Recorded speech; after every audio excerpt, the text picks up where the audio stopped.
Assalamualaikum warahmatullahi wabarakatuh. Kami dari kelompok 3 akan mempresentasikan mengenai reproduksi manusia.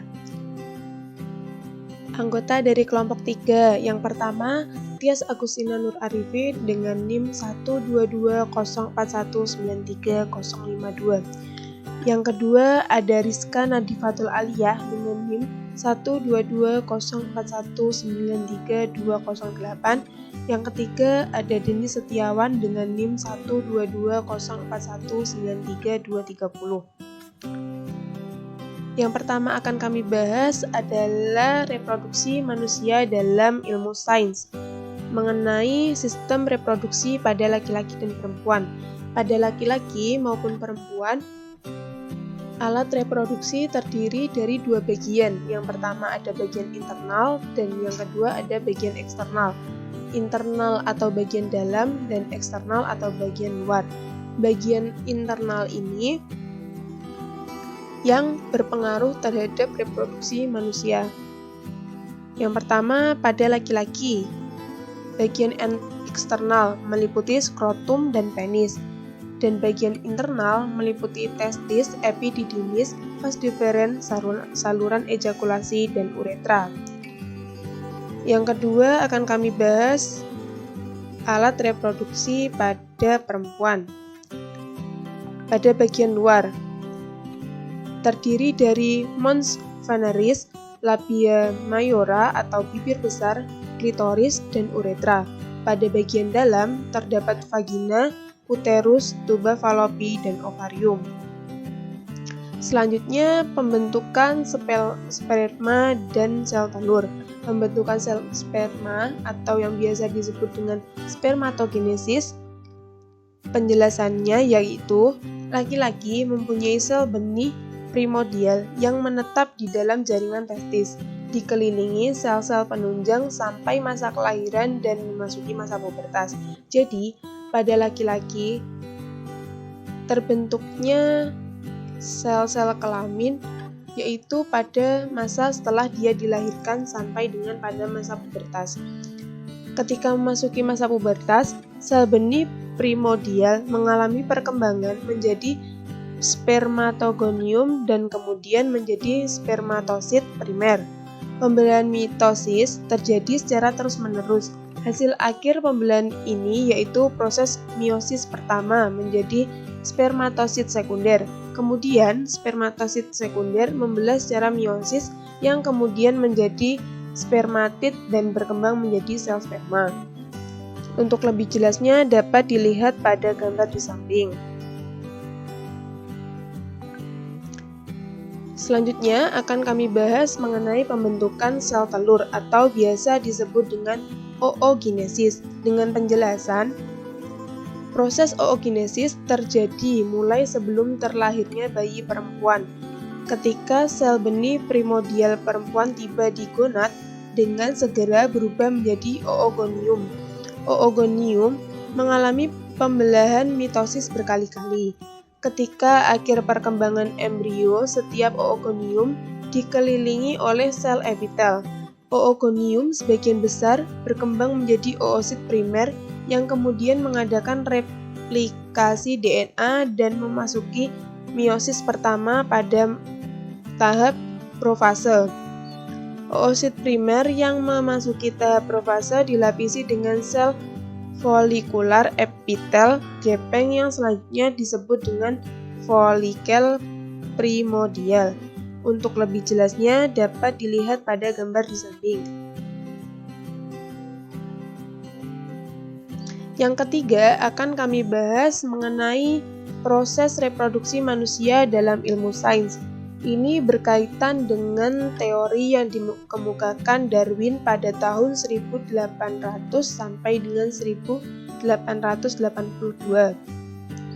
Berdasarkan perspektif sains modern, pada usia 120 hari atau sekitar minggu ke-8, janin sudah bisa mendengar.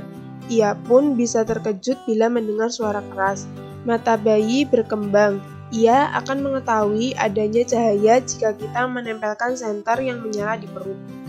Bayi sudah bisa melihat cahaya yang masuk melalui dinding rahim ibunya.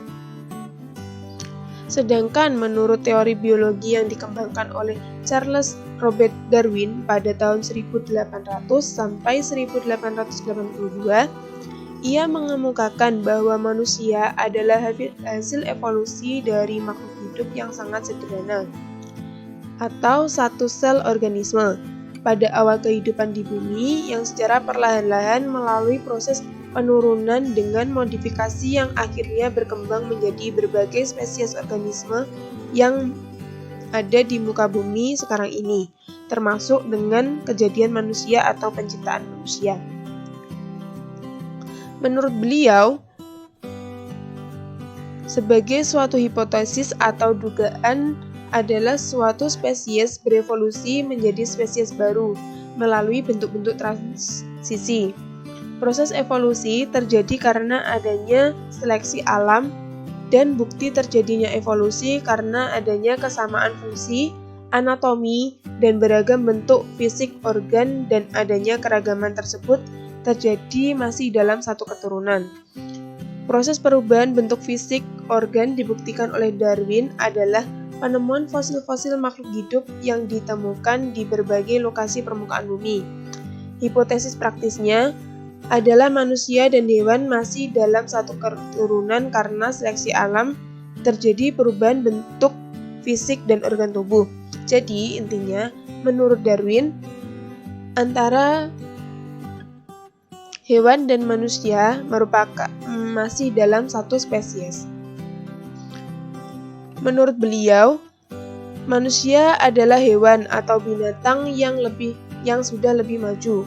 Pokok pemikiran Darwin dan para pengikutnya atau yang disebut dengan Darwinian mengemukakan bahwa ada sejumlah ras manusia yang berevolusi lebih cepat dan ada ras yang lebih lambat berevolusi.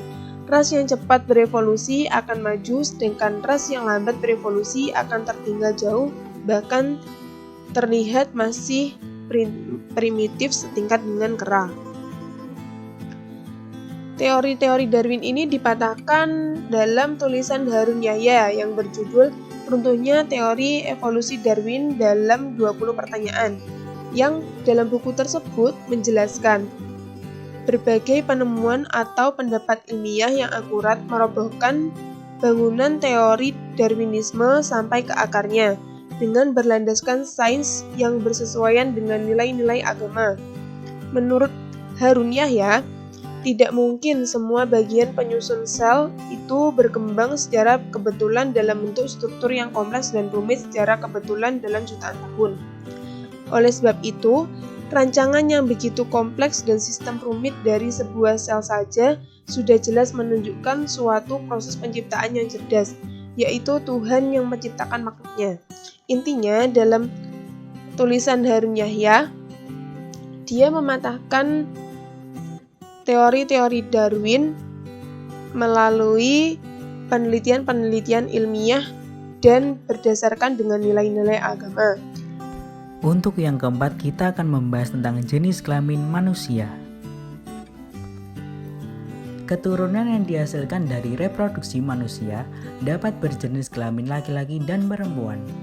Telah diketahui bahan dasar pembuahan dalam reproduksi yang merupakan sel sperma dan sel telur masing-masing mengandung kromosom. Pada sel sperma, kromosom terdiri dari XY dan sel telur terdiri dari XX. Kromosom ini memiliki ciri-ciri masing-masing. Kromosom Y bergerak lebih cepat, hidup antara 1-2 hari, berukuran kecil, dan berfungsi baik pada kondisi netral atau basah. Sedangkan untuk kromosom X bergerak lebih lambat, mempunyai masa hidup 3-4 hari, berukuran besar, dan berfungsi baik pada keadaan asam. Untuk materi yang selanjutnya, kita akan membahas tentang reproduksi manusia dalam perspektif Islam. Yang pertama, kita akan membahas tentang 7 fase penciptaan manusia. Fase pertama atau yang disebut dengan saripati tanah. Dengarkan dalil berikut ini. Dan sesungguhnya kami telah menciptakan manusia dari saripati tanah. Al-Mukminin 12. Menurut sebagian musafir, saripati tanah adalah tanah yang paling bersih dan pilihan. Dan jika dia mati, unsur-unsur yang ada di dalam tubuh manusia juga terdapat pada unsur-unsur tanah dengan kadar yang berbeda. Unsur-unsur tersebut diantaranya adalah oksigen, hidrogen, karbon dioksida, mineral, kalsium, zat besi, tembaga, aluminium, dan sebagainya. Maka benar jika dikatakan manusia berasal dari saripati tanah. Untuk fase yang kedua adalah nutfah atau mani. Nutfah diartikan sebagai air yang hina. Dijelaskan pula dalam ayat berikut ini. Bukankah kami menciptakan kamu dari air yang hina? Al-Musalat ayat 20. Maksud dari air yang hina ini karena melihat jalannya sperma melalui uretra atau saluran kencing. Tidak semua sperma yang dapat masuk ke sel telur. Maka dapat dikatakan hanya sperma pilihan yang dapat masuk ke sel telur. Setelah penerobosan ini, bersatulah bahan-bahan yang ada pada sel telur dan sperma sehingga menghasilkan zigot. Jika kromosom Y bersatu dengan kromosom X, maka zigot akan menjadi laki-laki atau XY. Dan apabila kromosom X bertemu dengan sel telur X, maka zigot akan berjenis kelamin perempuan atau XX. Untuk fase yang ketiga adalah alaqah. Fase ini adalah fase persiapan untuk membentuk atau menggambarkan organ-organ janin. Proses ini berlangsung selama 40 hari. Fase alaqah adalah fase terpenting dalam persiapan manusia. Pada fase ini, sudah tidak ada lagi perencanaan, melainkan sudah ke pelaksanaan dan pembentukan. Untuk fase yang keempat adalah fase mukhah atau segumpal darah. Fase mukhah ini terjadi setelah fase alaqah. Salah satu sifat segumpal darah adalah bisa memanjang. Daging itu terdiri dari bagian yang tercipta dan tergambar secara sempurna. Selain itu juga terbentuk dari lempengan daging merah yang tidak tercipta sempurna dan tidak memiliki organ, yaitu dinamakan plasenta. Keduanya saling berkaitan dan membentuk satu kesatuan di dalam rahim. Fase kelima, fase pembentukan tulang.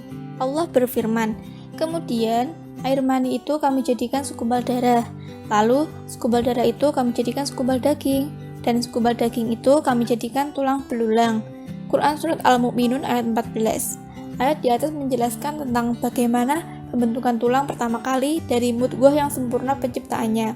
Salah satu bagian mudghah akan berubah menjadi jaringan tulang untuk membentuk tulang punggung dan struktur tulang lainnya. Selanjutnya fase yang keenam, fase pembentukan daging. Allah berfirman dalam surat Al-Mu'minun ayat 14. Kemudian air mani itu kami jadikan segumpal darah, lalu segumpal darah itu kami jadikan segumpal daging, dan segumpal daging itu kami jadikan tulang belulang. Lalu tulang belulang itu kami bungkus dengan daging. Fase ini ditandai dengan menebarnya otot-otot di sekitar tulang. Fase pembungkusan tulang dengan daging dimulai sejak awal minggu ke-7 hingga akhir minggu ke-8. Setelah pembungkusan tulang dengan otot sempurna, bentuk manusia semakin terlihat sehingga bagian-bagian tubuh menjadi terikat satu sama lain. Pada fase ini, tulang punggung terbentuk sempurna. Tulang tadinya membungkuk seperti bulan sabit menjadi lurus dan tegak. Dan fase yang terakhir adalah fase ke-7, fase pembentukan manusia. Pada fase ini, bentuk kepala, tubuh, dan organ mulai seimbang antara minggu 9 sampai 12. Organ-organ dan sistem-sistem mulai berkembang menjalankan fungsinya pada fase ini. Selanjutnya, masa kehamilan tersingkat adalah 6 bulan. Allah berfirman dalam surat Al-Ahqaf ayat 15. Kami perintahkan kepada manusia supaya berbuat baik kepada 2 orang ibu bapaknya. Ibunya mengandungnya dengan susah payah dan melahirkannya dengan susah payah pula. Mengandungnya sampai menyapihnya adalah 30 bulan. Selanjutnya pada surat Al-Luqman ayat 14 dikatakan, dan kami perintahkan kepada manusia untuk berbuat baik kepada 2 orang ibu bapaknya. Ibunya telah mengandungnya dalam keadaan lemah yang bertambah-tambah dan menyapihnya dalam 2 tahun. Bersyukurlah kepadaku dan kepada 2 orang ibu bapakmu, hanya kepadalah kembalimu. Nah, ini dikatakan pada surat Al-Ahqaf, mengandung sampai menyapih adalah 30 bulan. Sedangkan pada Al-Luqman, menyapihnya dalam 2 tahun atau 24 bulan. Jika menyapihnya adalah 24 bulan, maka mengandungnya 30 bulan dikurangi 24 bulan adalah 6 bulan. Jadi dapat dikatakan masa kehamilan tersingkat adalah 6 bulan. Nah, bagaimana jika sebelum 6 bulan? Masa kehamilan sebelum 6 bulan dinamakan keguguran. Karena apa? Pada masa sebelum 6 bulan ini, pertumbuhan janin belum matang dengan sempurna. Berikut proses perkembangan sistem dalam tubuh. Yang pertama, sistem saraf pusat. Mulai tumbuh pada minggu keempat dan berakhir pada minggu ke-12. Yang kedua, sistem jantung yang mulai tumbuh pada akhir minggu ketiga dan setelah itu jantung mulai berdetak. Yang ketiga, sistem pencernaan hati dan pankreas. Pertumbuhannya berakhir pada minggu ke-16. Yang keempat, sistem ginjal yang pertumbuhannya berakhir pada akhir minggu ke-12. Yang kelima, sistem pernafasan. Tumbuh pada minggu ke-25. Tapi pematangannya berlangsung sampai minggu ke-36. Jadi, bayi yang terlahir sebelum masa ini rentan terserang sesak nafas bahkan kematian. Yang terakhir, Allah Maha Tahu apa yang ada dalam rahim. Allah berfirman dalam surat Ar-Ra'd ayat 8. Allah mengetahui apa yang dikandung oleh setiap perempuan. Kandungan rahim yang kurang sempurna dan yang bertambah, dan segala sesuatu pada sisinya ada ukurannya. Maksud dari ayat di atas adalah Allah mengetahui jenis kelamin setiap gen, bahkan sebelum pembuahan terjadi. Allah tidak hanya tahu jenis kelamin, tetapi juga usia, rezeki, ajal, dan hidupnya di masa depan. Ilmu Allah ini telah ada sebelum penciptaan terjadi, karena Allah bersifat azali. Baik, cukup sekian penjelasan dari kelompok kami. Jika ada kurang lebihnya kami mohon maaf. Wassalamualaikum warahmatullahi wabarakatuh.